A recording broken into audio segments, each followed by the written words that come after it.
Good afternoon and welcome to a special edition of the Mark Mosey Show podcast. This is a very, very busy man who loves the Florida Gators, and this was the best time I can get him on, so we're doing this now. And he's joining me right now on the Anidjar and Levine Accident Attorney Studios.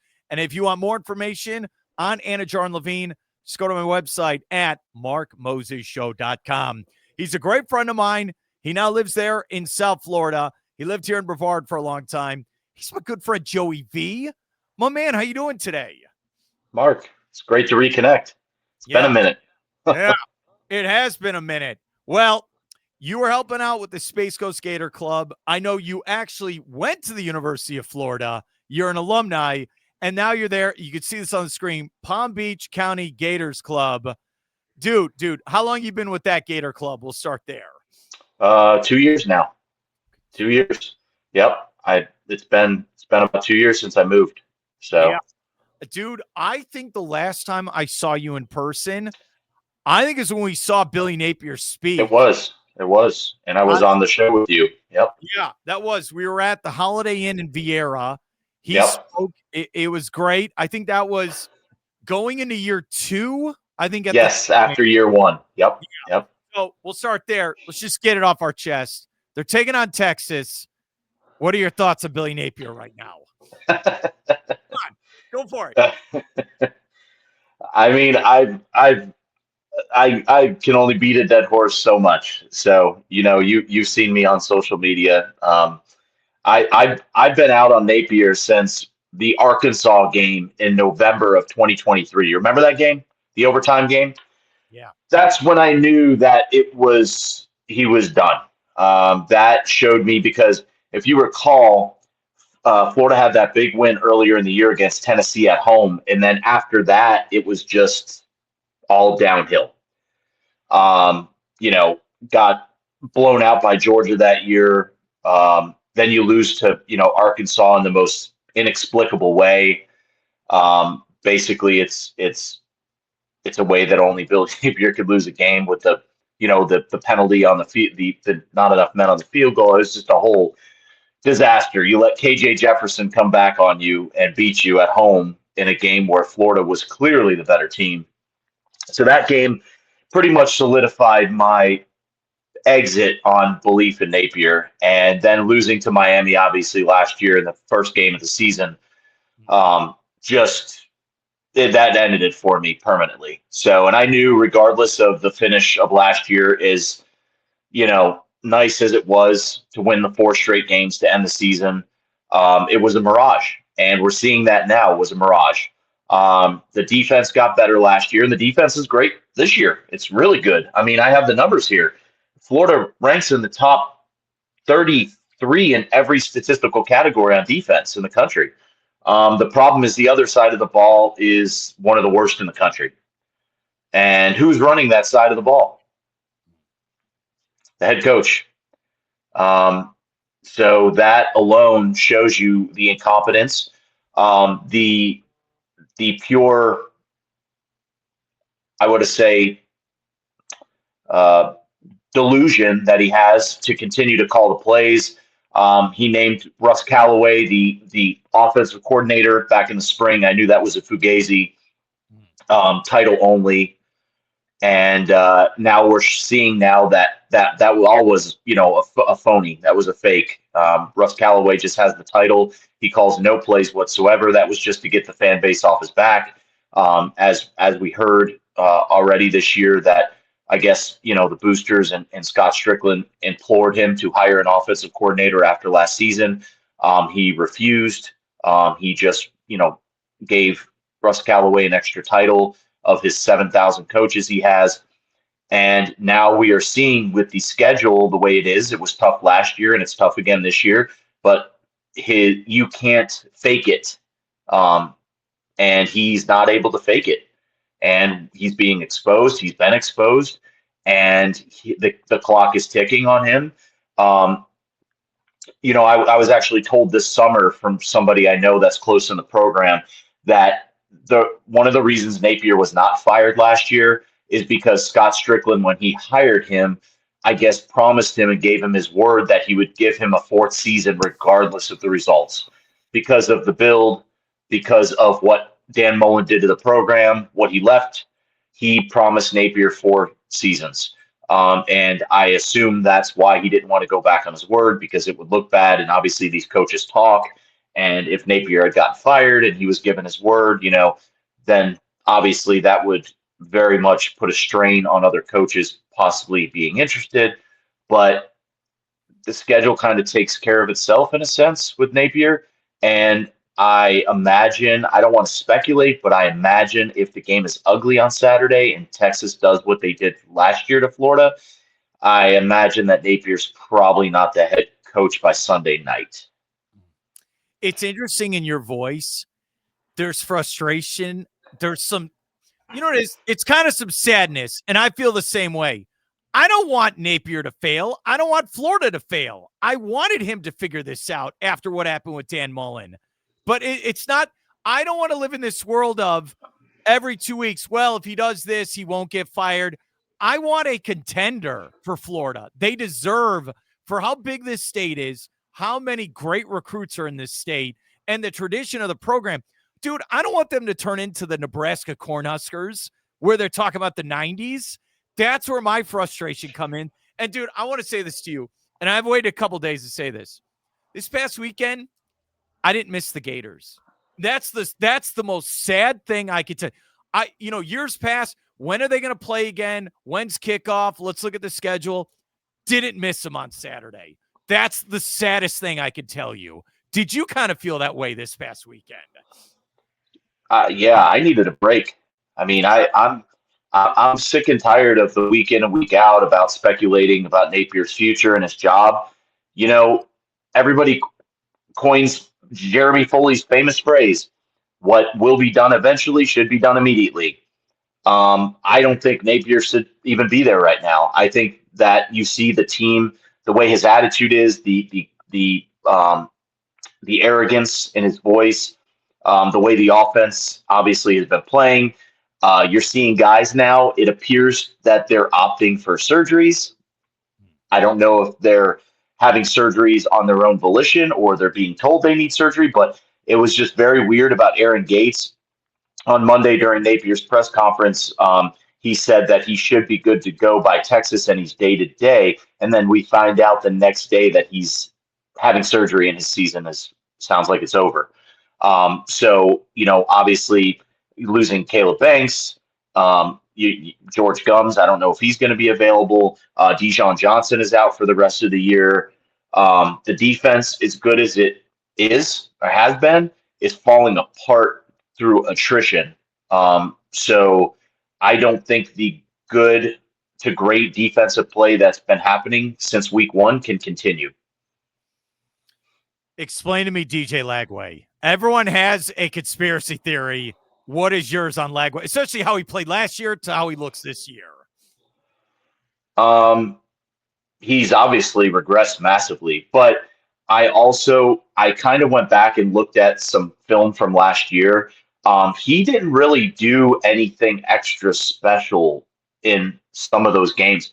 Don't forget, he was terrible against Florida State at the end of the year. The defense was excellent. The running game was excellent. And I would argue Jaden Baugh carried the offense for much of that win streak at the end of the year. His numbers last year weren't great. It was 12 touchdowns, 9 interceptions, something like that. But his deep ball accuracy was really good last year. And that's one thing that has disappeared.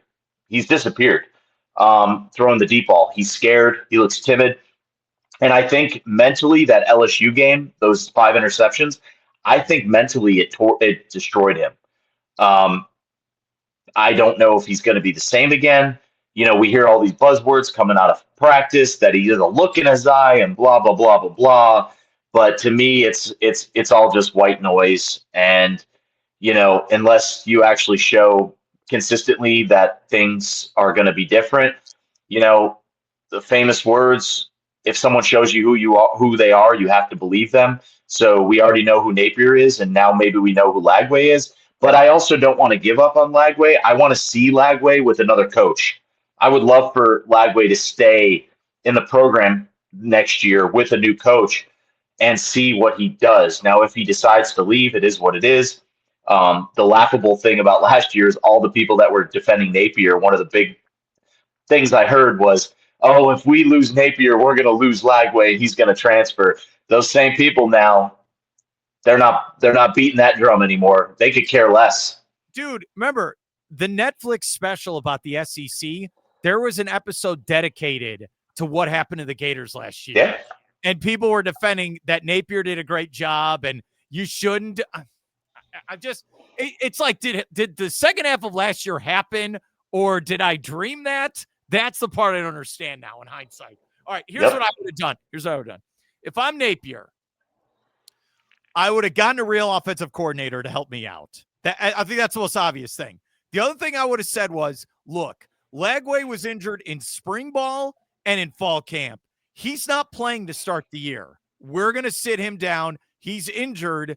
And one of these, and I don't know if I trust any of these other quarterbacks, but Lagway should never have started this season because he does not look good as a quarterback. He doesn't. Well, when you're making $10 million in NIL money and in commercials and advertisements and endorsement deals, there's promises that are made, Mark.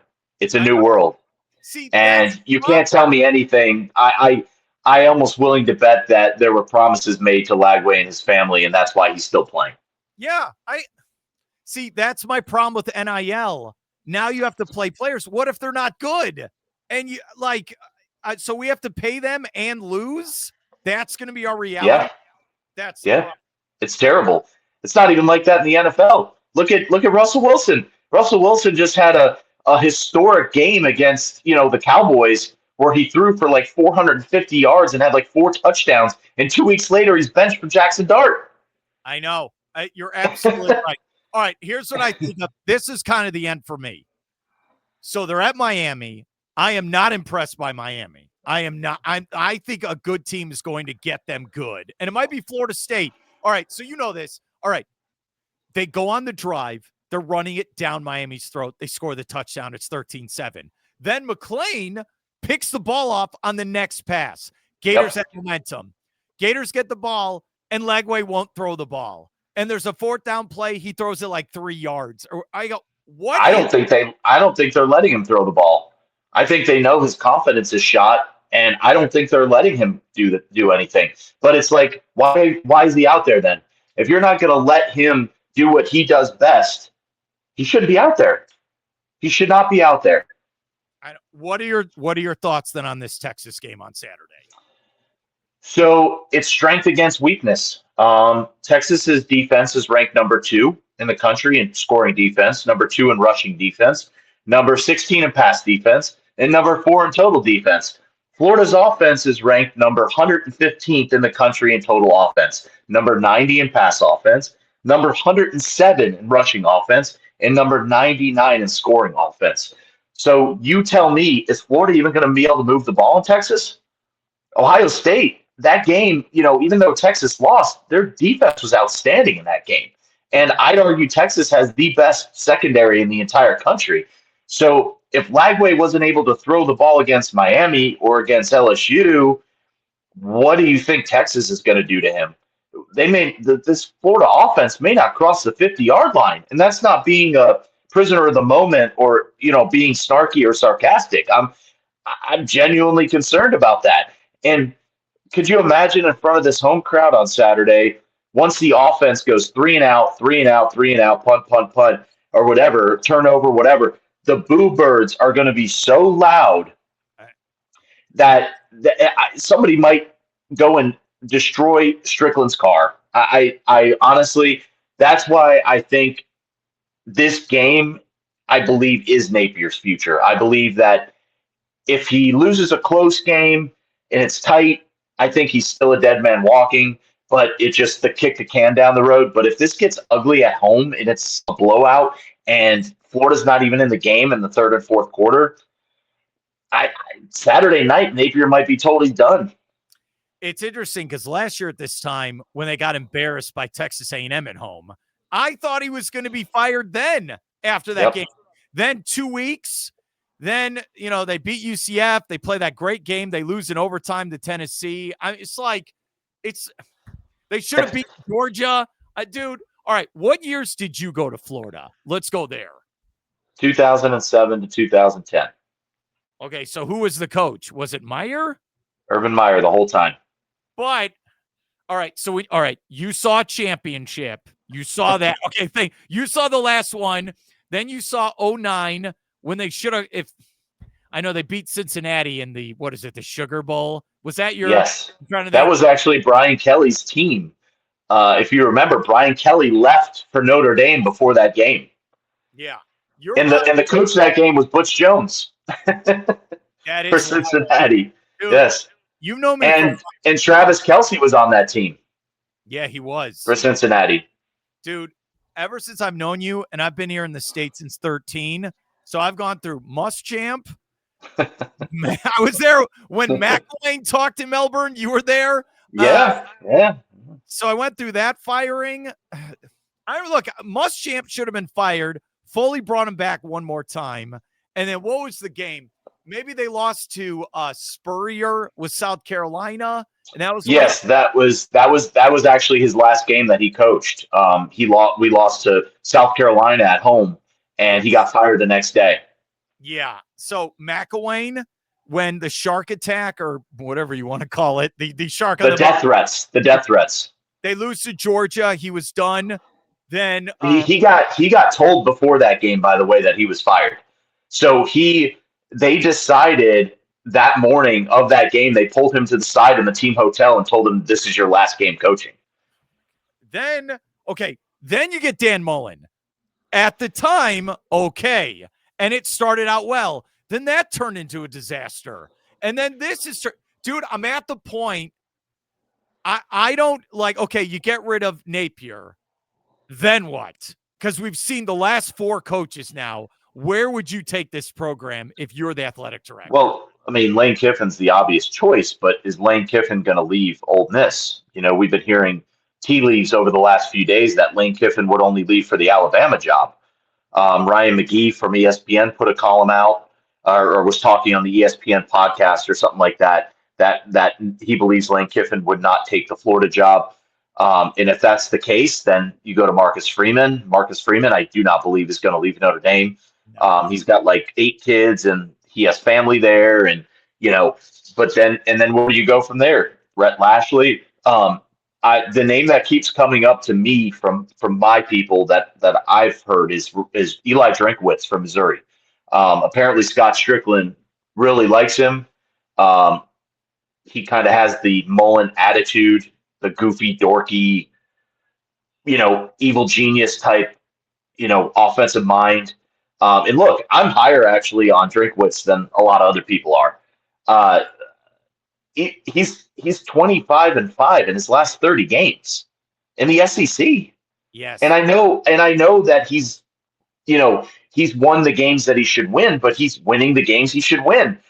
Florida hasn't won games they should have won in the last 5 years. So if that's a step up from where Florida's been. So if Florida's beating teams they should and winning 8 to 9 to 10 games every year, that's playoff contention. And Eli's had great quarterback play his entire time at Missouri, his entire time. And he's turned 2- and 3-star quarterbacks into, really, really good caliber quarterbacks. I don't think Drew Lock gets drafted without Drinkwitz. And so I don't understand this Drinkwitz hate. I mean, I get it. He's not a flashy name, but I like it. I heard Brent Key. I don't think Brent Key leaves Georgia Tech. I think you would have to pay him an astronomical amount of money for him to leave Georgia Tech because that's his alma mater. He's building something there. But I tell you what, man, his teams do not quit. I feel like they come back in every game they play. You think they're down and they're done, and then in the fourth quarter they're winning. And okay, here's the question then is the follow-up with Joey V. And I appreciate coming on. Do they have to open up the checkbook though for the next? Because you can't hire a guy for $4 million. Is this one as you really have to pay the next guy? The only guys that you won't have to pay are Jimbo Fisher and John Gruden. Those are really the only two names where you won't have to open the checkbook. Jimbo Fisher, I know he's going to rub a lot of people the wrong way too, but Jimbo Fisher's still getting paid $60, $70 million from Texas A&M. So you won't have to pay Jimbo Fisher a lot of money. And he obviously won't have to pay him a buyout. But I think Jimbo Fisher's a dinosaur and an analog in a digital age. So I think Jimbo Fisher, unless you got him to bring in a young elite offensive mind with him and a young elite defensive coordinator, I don't think he's a good fit. And I think it would piss a lot of people off. I know, but yes, you're going to have to open up the checkbook. I mean, enough of these cheap cutting corners, group of 5 hires like Jim McElwain too, and Billy Napier, and you have to get a proven coach that is a commodity and has done it on the Power 4 level, has done it possibly in the SEC. So in my opinion, it's probably Lane Kiffin 1, Marcus Freeman 2, Eli Drinkwitz 3. And then everybody else, if all 3 of those say no, and I don't think Eli would say no. I actually think Eli would walk to Gainesville if he was offered that job. But those are my 3. And I think all 3. I think Lane Kiffin and Marcus Freeman would be home run, grand slam type hires. But the Eli Drinkwitz hire would be an A-. Yeah, look, and he's beaten the Gators also. They always play well against Florida. My thing with Lane Kiffin, look, he's got a contender there in Ole Miss. I think you're going to have to pay him $10 million or so a year. If you want to pry him away from that program he's building, I don't think it's going to be cheap if you're going to do it. So, no. And dude, here's the craziest of them all. It's the basketball program. They won the national title, which is great. So it saves Strickland's job. It saves Strickland's job. It's the weirdest thing. Okay. No one saw that coming a year ago where basketball was going to win the national title, win the whole damn thing, and then help Strickland long term. And he got the extension. It's wild. All right. How can they follow you on Twitter, buddy, or X or whatever it's called? X. At you, Florida Joe. X. Yeah. Let me tell you, when you're watching the game, follow this guy. He does not hold back. Not one bit. Hey. I'm too old to play games, Mark. I've been around. I'm too old. You sound like Danny Glover from the web. When you say that. All right, here's what we'll do. Come back on when something happens, wink, wink, and then we'll discuss it. I think if it's an ugly game on Saturday, I think it happens Sunday. If it's a close game or Florida does win, I believe it just kicks the can down the road and it happens probably the next bye week, which is in 3 weeks from now. So I do think if Texas does come in and say it's a 36-10 game, 36-14, and it's not close, and the Boo Birds are out, and people are screaming at Napier and flipping him off as he's walking off the field, and the team doesn't stay for the alma mater, which that's already happened this year. I think Strickland's hand will be forced by people that matter. So, it's crazy. So the Sunday after Miami, I went straight to StubHub and looked at the tickets against Texas. So they dropped like huge. So I posted it straight to our friend David Waters, and you reposted, and David Sutterquist, and it was like, I think I have like 30,000 views on hey, look, the tickets have gone. Dude, those tickets, I so wanted to go. Now I'm like, whatever. Yeah. Joey, thank you so much for your help. Have a great night. I'll talk to you later. All right. Yeah, man.